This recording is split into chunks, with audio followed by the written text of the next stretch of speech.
Afternoon, sports fans. We're live this week at Fangs in Wakefield, where they have dollar oysters to 5 p.m. and $2.50 Bud Lights all day long.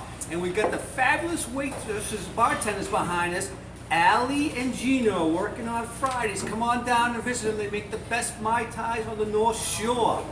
All right. Hey, and always we're going to give a big shout out to the owner, Ryan, right? Oh yeah, absolutely. Nice. Thanks for having us. Yeah, and we got a great setup tonight, right? We got a little sports action behind us. Yeah, we got the U.S. Open on, and we also have the Women's World Cup with a nice match between England and Argentina going on. Nice. All right, let's get right into it. Well, how about a 2-minute update as we usually do? Some DYKs. We got to talk about it. I hate to say it, Boston fans, but we got to bring it up. We'll recap what happened in Game 7. We'll also talk about the end of the NBA season. That happened last night. We'll also go into no more parades potentially. We'll talk about the Red Sox and where they are right now. And then we have to talk about another sad story. We're going to talk about Big Papi and all the craziness around that. And then PB's got a little interesting fact for us this week, the history of Boston versus Denver in sports, right? And we have a lot of members from Denver, so that's good. Yeah. And also prayers out to the family for the longtime Broncos owner who passed away. Pat Mullen, right? Mr. B, as they would call him. All right, let's get right into it. A little 2-minute update. U.S. Women's World Cup. The USA won 13-0 the other day in the opening game against Thailand. PB, I got to ask you this question. They added more teams this year. It's just to water down the competition. 13-0 in soccer. That's like a football game, missing the extra point. Yeah, I mean, it is a function of the additional countries that are now in the tournament. Thailand obviously has no place on the field with the United States, the caliber of their players. Obviously, 13-0. Yeah, and you know, on both sides, like what's that going to do to Thailand? Can they even get out on the field for the next game? And then what's it going to do for the U.S.? Because they might now be so lofty off of that win that they might come back and be like, hey. It's like the Globetrotters against the Washington Generals. Yeah, but I mean, let's face it, U.S. is the favorite to win. They were the worst odds to win the Cup, so you had the best and the worst teams playing in that first match. The U.S. is so dominant, I don't think it will impact them at all. I think they'll come right out and they'll just, they got Chile on Sunday.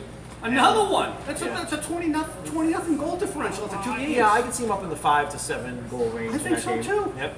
What's the over/under on that, I wonder? Yeah. Hey, you got a little story, real quick, on the Jamaican goaltender, right? Oh yeah, the Jamaican goaltender. So great story. I mean, she's struggling a little bit, but she's actually New Jersey born. New Jersey born. Jamaican descent. So Jamaican she's playing descent. for the Jamaican team. She's 19 years old. Okay. And she's just so proud to be out there on the field.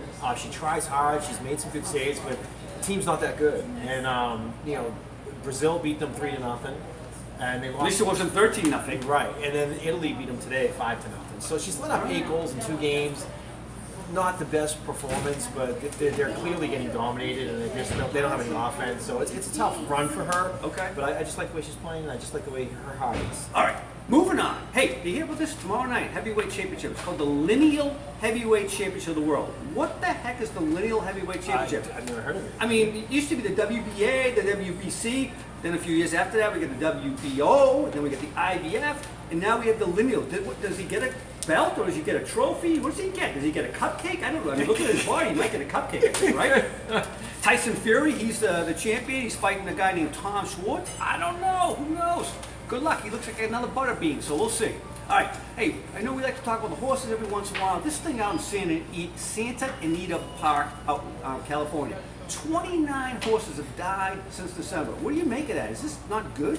Yeah, I mean, it's not good for the sport, obviously, and it's not good for casual fans. I think if you're a casual fan and you're starting to get into horse racing and you enjoy the 3 Triple Crown races that just all occurred, Which we did, yeah. and then you hear a story like this, I think it's a turnoff. I think it's not good for the sports. And I don't know what's going on there. Obviously, the care, 29 the horses. That's unbelievable. Yeah, it's a lot. Hey, let me ask you a question. If your horse dies in the middle of the race to get your money back, you bet on? All right, moving on. Hey, speaking of derbies, hey, how about this one? Down in Foxborough, they got a little Russian tight end roulette going on. We have now brought in another dude, Michael Roberts. They traded for him from the Lions. Got a 7th round draft pick they gave up. This kid was a 4th round pick out of Toledo, 6'6". Posey has some upside. Thoughts? Well, the tight end position obviously is in flux. Right? With Grunt retiring, they got Austin's Severe Jenkins came in. But what do you think of this kid? You already told me what you think of him. You said, "Who the hell is he?" It's a musical tight end situation. That's going on. I personally think the kid from Denver is going to be McCass. Yeah. All right. I mean, he'll make the team. What about this? You hear the other news? The Pats and the Texans? Little tampering charge there? Filing some charges against the Texans. They were trying to get GM Nick Caserio, right? Yeah. For So we might get some draft picks out of this, right? we'll see. I don't know if Goodell's going to favor the Patriots on any type of decision, but we'll see. Hey, moving on real quick, I got to point this out. We talked about whether too many home runs are good or bad for the game of baseball. 13 home runs in the night, Diamondbacks versus the Phillies. The first 4 guys hit home runs.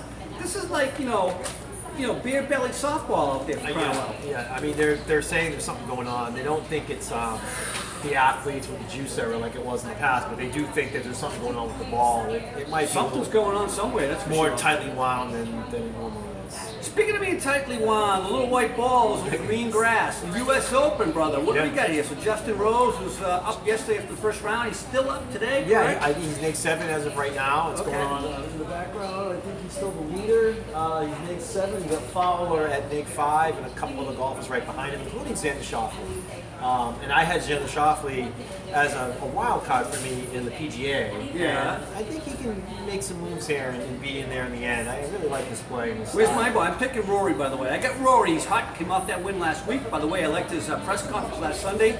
Good thing U.S. Opens tomorrow. Not tomorrow because I'd be hungover. and Kepka's hanging in there too. I mean, you can't. Oh! He's just Pipes Koepka. Pipes Koepka. I mean, he's been really playing well on the tour the last couple of years, coming off a big win in the PGA. And Right. He's only a few shots off the lead too, so you gotta watch out for him down the stretch. We got to ask, where's Tiger? He was -1 after day 1, right? -1 or 2, I think maybe -2, but that was only the lead was only Nick 6, so he's not far off the lead. But the thing is, I think it's actually the second or third most ever people below par. Or even. Yes, I heard that. Yeah. So there's so many golfers in there, which just makes it more challenging. Things are going to start to develop. I'd say the cut will be established after today, and then going into the weekend. We'll see what happens. All right. But I'm going to go Xander's. Xander's Pebble my pick. Beach. That's an unbelievable course, huh? It's gorgeous. Oh, it is. It's beautiful. Stunning. The U.S. Open's been here a while. All right. Yeah. Hey, so we got to get into it. Sorry to bring it up, but we have to bring it up. We talked about it. We did a preview show on Wednesday or Tuesday. The Bruins. What the heck happened? It's over. They lost 4-1. It was ugliness. Yeah, I mean, first of all, hats off to St. Louis. I mean, they played a great series, a good game. My two keys to the game was the play of Bennington, and when he bounced Stood on back. his head. Looked like Ken Dryden, 71 for the Canadians. Just like he bounced back in Game 4 after that devastating loss in Game 3, he did the same thing from Game 6 to 7. So good for him as a rookie to be able to do that. Yep. Huge. And then the other key was the play of the first line. And they didn't come to play as we were hoping. And Speaking of every other game, so Bennington has a bad game, then he has a great game, right? And just on the other side, up the fence, our first line has a great game, then they have a bad line. Yep. And it seemed to be the opposite of when Bennington had a good game, right? But I'm not going to say the Bruins didn't play well. I mean, they played a nice game. They were aggressive. They were playing their hearts out. They were physical. They were hitting. I mean, they obviously out-hustled them in that game. They did not take the hits they took in some of the other games. Would you agree? Right. Yeah, I would agree. So what was the challenge then? What was the issue? Why did we not? I can't say I was not expecting this at all. Yeah, well, you were talking about the shooting lanes, and you thought that the Bruins were giving clean shots. Open shots in basketball are good. Open shots in hockey are not so good, right? You got to get a body in front of that thing, right? Yeah, you got to get a body. Look at Ryan O'Reilly, right? Yeah, and I think that was part of a lot of what happened in that game. And Tuukka, some people blaming Tuukka for letting out that many goals in the final. 2 goals in the first period, the 1 goal with 7 seconds left in the first period. That kind of took the wind out of the sails of the fans, at least. But again, I don't blame that all on him. Marshall had a brain cramp. Why is he leaving the ice right down there, right? Right, he tries to fend the guy off at the blue line, And then he leaves. Not only did he miss the guy, but then he just skates off He kept the on ice. going. What, from the bathroom? I don't know, man. So let me ask you a question. Given the fact that we've played in 3 cup finals in this decade, right? Going back to 2011 we won, 13 we lost, this was 19, right? Yep. The core of the group was there all together back then. Chara, Marchand, Bergie, Tuca was on the team all that time, right? These guys were all 30 or a little over 30. For the case of Chara, he's 42. Does this team have potential to still come back and play again next year and be in competition for the final?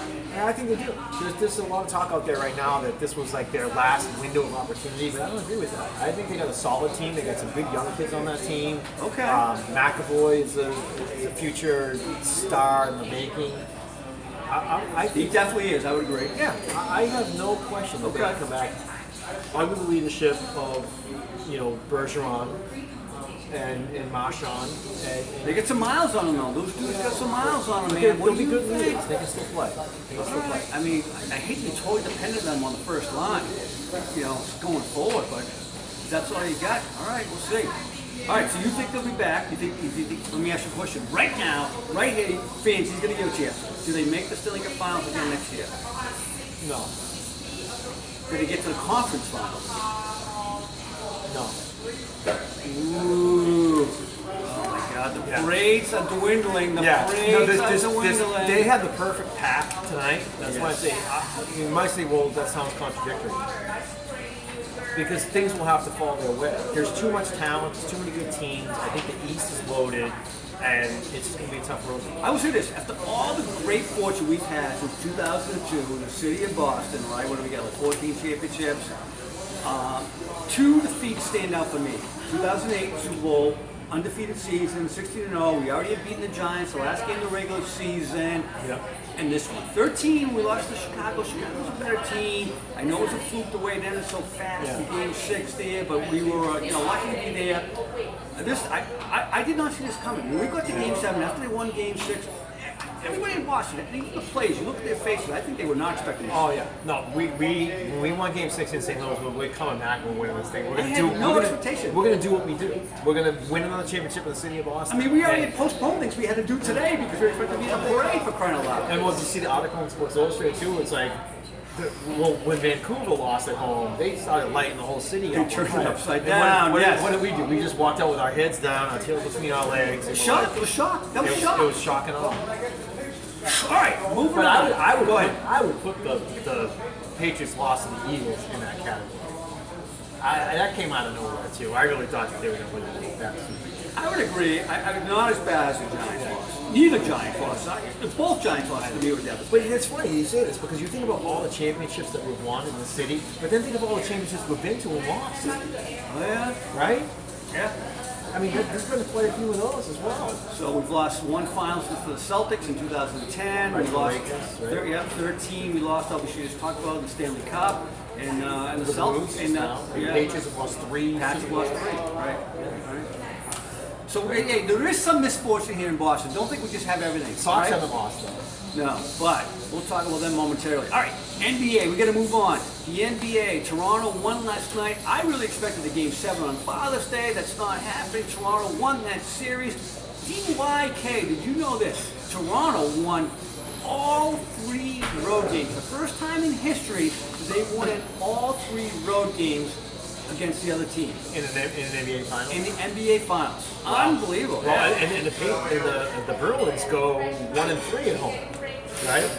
Did not pay to have a home ice or home court. Both championships, both home teams just couldn't get it done. Yeah, it was a tough one for the home crowds. All right. You know what? I'll tell you what. I know I picked Toronto. You picked Golden State, right? So I looked good. But Against you know Toronto. Yes. I had them in the finals. Okay. I actually started to root for Golden State a little. I started to feel bad with all those injuries because they were so loaded. You want to see them lose, but they lose. Clay gets hurt. Kevin Durant was hurt coming in. Boogie Cousins was hurt.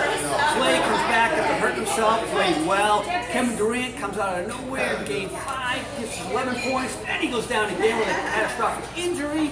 Clay tore his knee last night. Both Clay and Kevin Durant are out next year, and they're both free agents. So let's talk about next year. There's a lot of stuff going to be happening. What do you think? First of all, let me ask you a question. Kevin Durant, big news. I've been hearing it on the sports talk shows for the last 72 hours, 48 hours. Should Kevin Durant have played? That's a tough one. I mean, his heart, like any other athlete, He wanted to play? He wanted to play. And whatever he did to get cleared, he did. And then he came out and already jeopardized his career. in hindsight, if the team knew that that was going to happen to him, obviously they would have said, we're not risking this guy. And you see that happen a lot these days. They're holding him out, they're precautionary measures. I think they got down to the point where they said, we have to play this guy, and they put him in. Now, I think that was a good topic for another show. Yeah, we'll heroic efforts, right. You know, I would put like a Kerry Strug in that Kerry category. Strug, yes. Who comes out and after an injury and lands that ball at the end, but she's not a $42 million player, right? So when you go, there's a checks and balances there with ownership and the future of the franchise versus what we're going to try and do on the court today. I will say this. So I haven't been a collegiate athlete at one point in time, playing football back in the 80s. You know, medical staffs have to make sure that you feel right. And even though we talked about it, you thought Kevin Durant wanted to play, medical staffs have the last opinion on that thing. I remember playing a game, or wanting to play a game, and I thought I was healthy. I had a bad ankle sprain. I thought I was good to go. They did the preliminary game test. They said, no way, sit down. You're not playing. So I gotta believe, hey, Kevin Durant, he must be the world's greatest actor. Give him an Oscar. He's a great actor because he passed the medical test. He had to. They would not have put their names and their stake at risk. All right, let's move on. Let's talk a little about next year. So whole free agency thing just took a spin right now. Kevin Durant was the #1 guy. Wherever he went, Kyrie was going to go, right? Klay Thompson was supposed to be a hot topic as well. Both those guys may never play again next year. Right. I can ask you a question. You're a team out there, you want to win it all next year. Would you spend $40 million on Kevin Durant times 4, so it's going to be like a $162 million contract? Would you spend it knowing you get him for only 3 of the 4 years because he can't play it all next year? Yeah, I mean, that's an interesting question. I think you got to look at the competition in the West. Who are you going to be up against next year? What's Houston going to be like? Not just next year, but in the next 2 or 3 years, right? Because there's teams right now that are starting to really put themselves in good. And then you get New Orleans, who could potentially, if they can keep AD there and then draft Zion, they could be the next best team in the league, right? So you got to really just look at it and think that there's, what do you think is going to happen in the next 2, 3, 4 years in the NBA? Who are the strong suits going to be, and can you compete with it? And if they want to, they're probably going to have to bite the bullet and do it. Speaking of Kawhi in Toronto, so he looks at the 1-year rental, right? All the talk is that he's leaving, even though he's got this championship at this point in time. And you just mentioned it, Anthony Davis, right? The big news is the Celtics still want to go after Anthony Davis. His agent came out and said, go ahead, but his contract runs out after the end of next year, 2020. He's gone. He's going free agency. So would you do this? Would you do the same thing Toronto did? Would you make a trade, taking a guy who's not going to stay to win one championship? One championship. Would you do that? And decimate your team potentially. For the Celtics, you're talking about? Yeah. I mean, Ainge is interesting in what he's done, right? He built up all these assets, right? Things looked really well, and then later on we figured out they can't play that well together, and the team's in turmoil. Yep. But that would go against his philosophy if he was to say, I'm just going to grab a one-hit wonder, a.k.a. Kawhi Leonard, bring him in for a year, and then try to win a championship, and then rebuild from there. I will say, these things are so hard to come by, man. So hard to come by. I mean, the Celtics have only won once in the 2000s, right? Yeah. This is a team that won 3 in the 80s, 2 in the 70s, 9 in the 60s, right? Yeah. You know what? I might make the deal.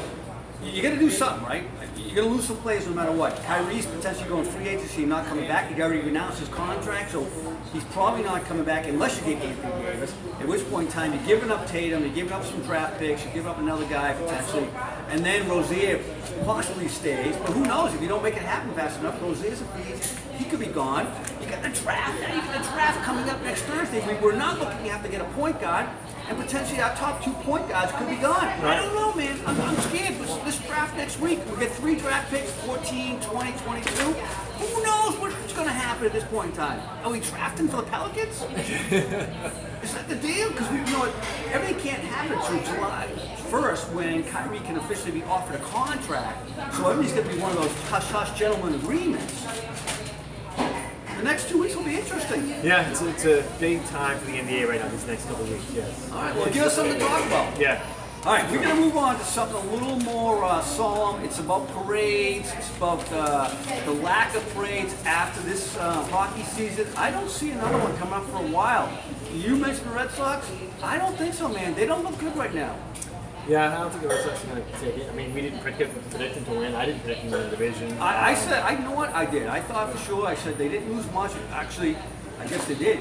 The losing Kimbrell and Joe Kelly. That turned out to be a pretty big deal. But here's the thing, though: the Red Sox over the past, since 2004, they've been off a couple of years. They've gone from worst to first a few times. Right. So this is kind of how they've been rolling. Like I could see them being bad for a year or two, and then maybe coming back again in a couple of years. But let me ask you a question, though, PB. In the years that they've won, they've had some free agents leave, et cetera, et cetera. There's been some, voids they had to fill. They really couldn't plug them in with kids from Pawtucket, right? Yep. Or bad free agency signing, a la Adrian Gonzalez and stuff like that.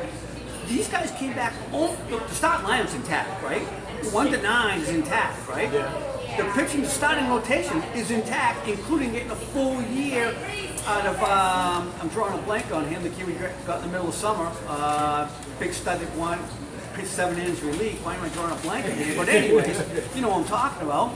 I'm surprised by this. I just didn't think Kimbrell would be such a, decimation to the team. Yeah, it's a tough. All right. It's a tough time right now for the Sox. All right. I say no more praise this decade. Sorry, fans. You mean? Oh, okay. So Yeah, this just, decade the only ends. one we have left is the Red Sox potentially. Right. And the decade's over. Right. All right. We're going to talk a little about something very somber. Big Poppy, tragic incident last week. Obviously, he's not dead, so not that tragic. But this thing is very crazy right now. I mean, the stories coming out of the news, if you go on social media, it's a whole different perspective, right? There's now 9 people involved, maybe 2 more people are going to be indicted in this thing, 11 potential, including somebody in New Jersey involved. You get a gang leader in Pennsylvania. You knew there was gangs in western Pennsylvania, but apparently in Pennsylvania, there's gangs out there who put a hit on Big Poppy for only $8,000. This guy is like a multi-millionaire. $8,000. I don't get it. What do you think? There's something going on. There's something going on. I heard a rumor that Poppy was shacking up with the drug lord's wife or Somebody, a cartel leader's wife or something like that, right? Yeah. I think there's some stuff going on. Yeah. Let me ask you a question. So if this really turns out, if any of this stuff turns out to be true, what we're hearing on social media, what does this do for his legacy here in Boston? I don't think that stuff really matters that much. I mean, their personal lives, if choose to, be with someone that whatever. I mean, obviously it's a bad choice, but it doesn't change his heart and how he feels about the city of Boston and how he feels about playing for the Red Sox. And I'm not going to say he's a bad guy or he's because of that. All right. I think I agree with you. All right, so speaking of the city of Boston, you got a little tidbit for this week. The city of Boston versus Denver. City of Denver, right? Yeah. Because we A little sports history? Earlier we did a Boston versus Philly because there's a pretty big Philly fan base. Yeah. We quickly learned that the Boston and Philly rivalry, Boston blows them away in 3 of the 4 sports, right? Basketball with the Celtics and Sixers, and hockey with the Bruins over the Flyers, and baseball with the Sox over the Phillies, albeit short-lived because they blew away everything. The only thing that Philly had was 8-6 record overall against the Patriots. Yeah. So that's one sport that they win, and 1-1 in Super Bowls, obviously, right? Right. So let's move to Denver. Okay, it's a little different story. Oh, boy, Denver. So let's start with Mile High. Let's go Mile High. We're going Mile High. That's probably our second biggest fan base outside of New England. Wow, I did not know that. DYK, wow. Yeah, a little Denver action. So we'll start with the positives for Denver. So let's go with the Bruins and the Avalanche. Although they didn't play their first game until October 11th, 1995, the Avalanche are 22-11-1 against the Bruins. Okay. So they've won twice as many times over the Bruins. Never met in the playoffs. So clear win for Denver there. By the way, we did give them a Stanley Cup by giving them Ray Bork, right? Yeah, we did. Absolutely. So then we have the Patriots and the Broncos. Right? That's another one. Yes. The Broncos are 26-22 all time against the Patriots. Okay. Over 500. Okay. But here's the killer. That's regular season play. Yeah. Playoffs, 4-1 in favor of Denver. So that's an area where, there's 2 sports right there Denver holds the edge on. Here's where we come back into play. Celtics Nuggets all time. Never met in the playoffs, but regular season play, 54-36. Celtics over Denver. right. That's a 600 winning percentage. Gotcha. So that's pretty good. Interesting. And then the All right, Sox, like it. Sox and Rockies, although they didn't play their first game until June 10th, 2002. Yeah. The Sox are 11-10 all time over the Rockies. One game over 500 regular season. Including the World But Series, then right? swept the World Series. Right. 4 games none. So All that right. puts them 15-10. So it's a Okay. split. So Denver's got the hockey, Denver's got the football, Boston has the basketball, Boston has the baseball. Oh, okay. For that rivalry. So, All right. But thanks to all our fans in Denver. We appreciate you. Yes, good luck. Hey, you're obviously doing something well out there. All right. Hey, so that's a wrap this week here at Fangs. Again, come on down, see Allie and Gene at the bar. Grab some oysters when you come in before 5 for $1. They are tasty. I do love them. Next Saturday, we'll be local again at Greenwood Wine and Spirits right next door. 5 p.m. broadcast there, so come on down. There's a beer tasting going on, I believe, right? There is a beer tasting. Absolutely. I think Bentwater will be in. All right. Happy Father's Day to you fathers. We appreciate it very much. Thank you very much for following us here on the PBnZ Sports Chaos Show. All right. Very good. Good job.